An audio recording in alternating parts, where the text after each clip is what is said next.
Welcome friends. 1 September 2025 supreme কোর্টের TET সংক্রান্ত রায়ের পর এই প্রথম কেন্দ্রীয় শিক্ষামন্ত্রী ধর্মেন্দ্র প্রধানজির একটা স্টেটমেন্ট আমরা হিন্দি সংবাদপত্রে দেখতে পাচ্ছি।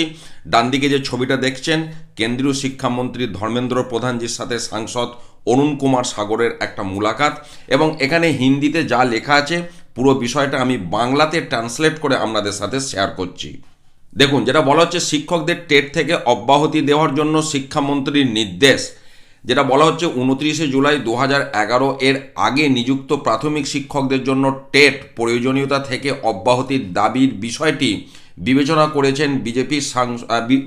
করেছেন শিক্ষামন্ত্রী।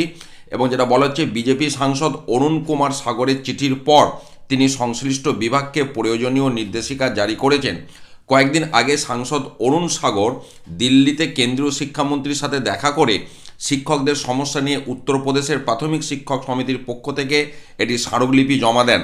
চিঠিতে 29 জুলাই 2011 এর আগে নিযুক্ত শিক্ষকদের জন্য টেট বাস্তবায়নের ফলে উদ্ভূত সমস্যার কথা উল্লেখ করা হয়েছে এবং সমাধানের দাবি জানানো হয়েছে। বলা হয়েছে যে পূর্ববর্তী নিয়োগের সময় কোনো টেট প্রয়োজনীয়তা ছিল না, কিন্তু এখন টেটতে উত্তীর্ণ না হওয়ার কারণে শিক্ষকদের বেতন ভাতা এবং অন্যান্য মৌলিক দায়িত্ব প্রভাবিত হচ্ছে। ডান দিকে আপনারা সেই চিত্র দেখতে পাচ্ছেন। তারপরে যেটা বলা হচ্ছে, এর ফলে পদোন্নতির ওপর বিরূপ প্রভাব পড়ছে। সাংসদের বক্তব্য শোনার পর কেন্দ্রীয় শিক্ষামন্ত্রী তাকে আশ্বস্ত করেন যে তিনি বিষয়টি বিবেচনা করবেন, যা এখন বাস্তবায়িত হয়েছে।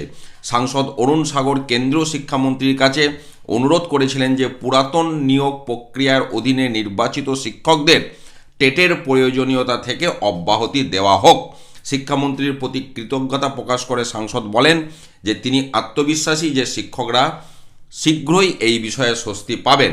তো আপনারা দেখতে পাচ্ছেন সেই ছবি, কেন্দ্রীয় শিক্ষামন্ত্রীর সাথে সাংসদ অরুণ কুমার সাগর তার মুলাকাত এখানে দেখতে পাচ্ছেন। এবং যে আর্টিকেল হিন্দি সংবাদপত্রে প্রকাশিত হয়েছে সেখানে যেটা বলা হচ্ছে, কেন্দ্রীয় শিক্ষামন্ত্রী ধর্মেন্দ্র প্রধানজি কিন্তু আশ্বস্ত করেছেন এবার সমস্ত বিষয়টা একদম প্র্যাকটিক্যাল ফিল্ডে বাস্তবায়িত না হওয়া পর্যন্ত কিন্তু অ্যাফেক্টেড শিক্ষক শিক্ষিকারা নিশ্চিন্ত হতে পারছেন না।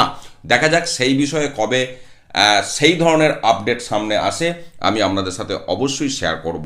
ভালো থাকুন, সুস্থ থাকুন, ধন্যবাদ।